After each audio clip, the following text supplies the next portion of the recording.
Home YouTube channel subscribe பண்ணிக்கலனா உடனே subscribe பண்ணிக்கங்க. பக்கத்துல இருக்க பெல் பட்டனை கிளிக் பண்ணிக்கங்க. அப்பதான் நாங்க போடுற வீடியோஸ் உங்களுக்கு உடனுக்குடனே அப்டேட் ஆகும். ஹலோ ஃப்ரெண்ட்ஸ், வணக்கம். நம்ம இன்னைக்கு கேரளா வெஜ் குருமா எப்படி செய்யணும்னு சொல்லிட்டு பார்க்கலாம். இது டிஃப்ரெண்ட்டாக இருக்கும், டிஃப்ரெண்டான டேஸ்ட்டில் இருக்கும், ருசியாகவும் இருக்கும். இப்போ அதுக்கு என்னென்ன பொருட்கள் தேவை அப்படின்னா, நான் முதல்ல ஒரு 3 பெரிய தக்காளியாக தக்காளி கட் பண்ணியிருக்கேன். அப்புறம் ஒரு 4 பச்சை மிளகாய், கொஞ்சம் மல்லித்தலை, அப்புறம் 2 பெரிய வெங்காயத்தை நறுக்கி வச்சிருக்கேன். அப்புறம் 3 கேரட் நறுக்கி வச்சிருக்கேன். பீன்ஸ் ஒரு 7-8 பீன்ஸை நறுக்கி வச்சுக்கோங்க. 1/2 எலுமிச்சம்பழம் தேவை. அப்புறம் இது கொண்டைக்கடலை ஒரு 50 கிராம் கொண்டைக்கடலையை வாங்கி ஊற போட்டு வச்சுக்கோங்க. ஒரு 6 மணி நேரமாவது தண்ணியில் ஊறி இருக்கணும். அதுக்கப்புறம் நான் ஒரு 1/4 கிலோ உருளைக்கிழங்கு நறுக்கி வச்சிருக்கேன். தோல் நீக்கி நறுக்கி வச்சுக்கோங்க. இது அரை மூடி தேங்காய் ஃபஸ்ட்டு ஒரு அரை மூடி தேங்காயில் ஒரு 5-6 தேங்காய் கீத்துகளை எடுத்து வச்சுக்கோங்க. அப்புறம் மிச்சத்தை உள்ளத்தை நல்லா அரைச்சி வச்சுக்கோங்க. அப்புறம் ஆயில் தேவை. இப்போ இந்த ஐட்டம் எல்லாம் நான் வதக்கி அரைப்பேன். அது என்னென்னு பார்த்தா, இஞ்சி பூண்டு, இஞ்சி எவ்வளோ எடுக்கிறீங்களோ அதே அளவு பூண்டையும் எடுத்துக்கோங்க சரிசமமாக. தக்காளி ஒரு தக்காளியை நறுக்கி வச்சுக்கோங்க. அப்புறம் பச்சை மிளகாய் ஒரு 4 பச்சை மிளகாய், வெங்காயம் ஒரு 1/2 வெங்காயம், அப்புறம் 1 டீஸ்பூன் சோம்பு, 1 டீஸ்பூன் கசகசா, தேங்காய் கீத்து, கொஞ்சம் மல்லித்தலை. இந்த ஐட்டத்தை அப்படியே நான் வதக்கி அரைப்பேன். ஓகேங்களா? இப்போ எப்படி செய்யறதுன்னு சொல்லிட்டு பார்க்கலாம். மஞ்சள் தூள், மிளகாய்த்தூள், உப்பு தேவை. இப்போ நம்ம ஒரு வானொலியை அடுப்பில் வச்சுக்கலாம். அடுப்பு வானொலி ஹீட் ஆனதோட ஹீட் ஆனது எண்ணெய் சேர்த்து ஆயில் கொதிச்சதுக்கப்புறம் நம்ம நறுக்கி வச்சிருக்க அதாவது வதக்கிறதுக்காக நறுக்கி வச்சிருக்க வெங்காயம், பூண்டு, மிளகாய் அதெல்லாம் போட்டு இஞ்சி எல்லாத்தையும் போட்டு வதக்கிடுங்க. நான் வதக்கிறதுலேயும் மிளகாய் சேர்ப்பேன். அதே சமயம் குருமாவும் தனியாக மிளகாயை எடுத்து வச்சிருக்கேன். ஸோ காரம் வேணாங்கிறவங்க பார்த்து போட்டுக்கோங்க. நல்லா காரமாக சாப்பிட்றவங்க நீங்கள் காரம் மிளகாய் நிறையா போட்டுக்கலாம். இப்போ நம்ம எல்லாத்தையும் ஒன்றா சேர்த்து வதக்கிடலாம்.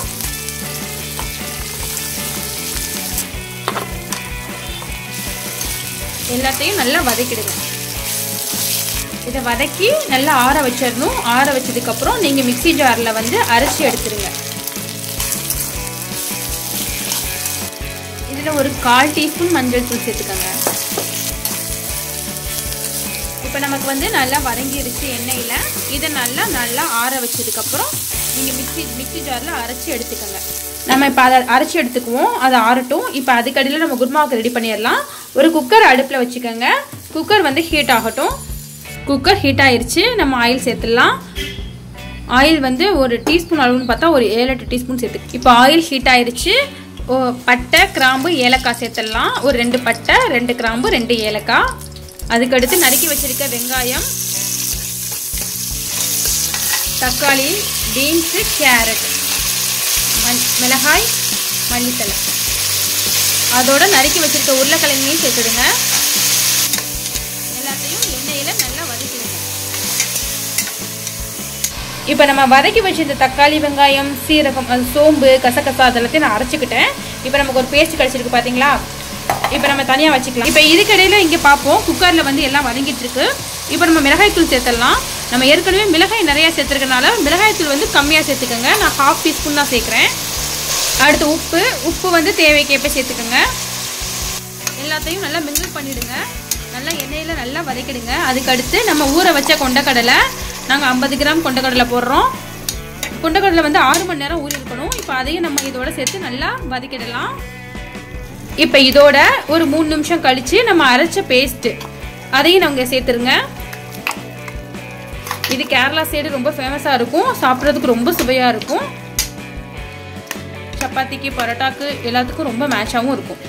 அந்த பேஸ்ட்டையும் சேர்த்து இதோட எல்லாம் ஒன்றா சேர்த்து வதக்கிடுங்க.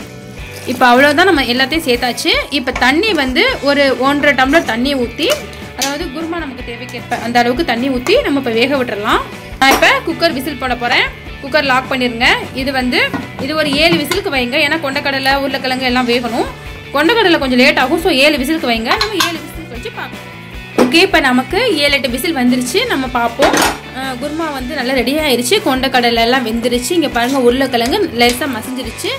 பார்க்குறதுக்கு நல்லா சூப்பராக இருக்குது. குருமா வாசமாகவும் இருக்குது, மணமாகவும் இருக்குது. இப்போ நம்ம அரைச்சி வச்சிருக்க தேங்காவை சேர்த்துடலாம். தேங்காய் சக்கையை ரொம்ப சேர்க்காதீங்க. அதாவது சக்கையும் இல்லாமல் வெறும் பாலும் இல்லாமல் ரெண்டும் கலந்து சேருங்க. சக்கையை புழிஞ்சு எடுத்துட்டு பால் கலந்து லைட்டான சக்கையோடு சேர்த்து இந்த குருமாவில் ஊற்றிக்கோங்க.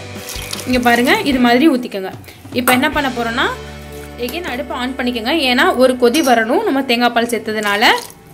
இப்போ எலுமிச்சம்பழம் நான் ஹாஃப் எலுமிச்சம்பழம் எடுத்து வச்சுருந்தேன். அதை இப்போ நான் புளிஞ்சு விட்றேன். சீடை ரிமூவ் பண்ணிவிட்டு எலுமிச்சம்பழம் ஜூஸை மட்டும் புளிஞ்சு விட்ருங்க. அவ்வளோதான், நமக்கு வந்து குருமா வந்து சாப்பிட்றதுக்கு ரெடி ஆயிடுச்சு. இப்போ இது ஒரு கொதி வரணும். கொதி வந்ததோட நம்ம அடுப்பை வந்து ஆஃப் பண்ணிடலாம். வியூவர்ஸ், இப்போ நமக்கு நல்லா கொதி வந்துருச்சு. இப்போ நம்ம அடுப்பை ஆஃப் பண்ணிடலாம். நமக்கு சூப்பரான Kerala style vegetable kurma ready ஆயிருச்சு. ஃபைனலாக மேலே வந்து கறி லீவ்ஸும் மல்லித்தலையும் தூவி நீங்கள் இறக்கிடுங்க. அடுப்பை ஆஃப் பண்ணிடலாம். இப்போ நான் வேறு பவுலுக்கு ட்ரான்ஸ்ஃபர் பண்ணிட்டேன். நமக்கு சூப்பரான குருமா ரெடி ஆயிடுச்சு. இது சப்பாத்திக்கு, பரோட்டாவுக்கு, இடியாப்பத்துக்கு எல்லாத்துக்குமே மேட்சாக இருக்கும். இட்லி தோசை கூட சாப்பிட ரொம்ப சுவையாக இருக்கும். செஞ்சு பாருங்கள், வித்தியாசமான டிஷ் இது. ஓகேங்களா? இந்த வீடியோ பிடிச்சிருந்துச்சுன்னா எங்கள் ஹோம் டிப் சேனலுக்கு சப்ஸ்கிரைப் பண்ணுங்கள். தேங்க்யூ.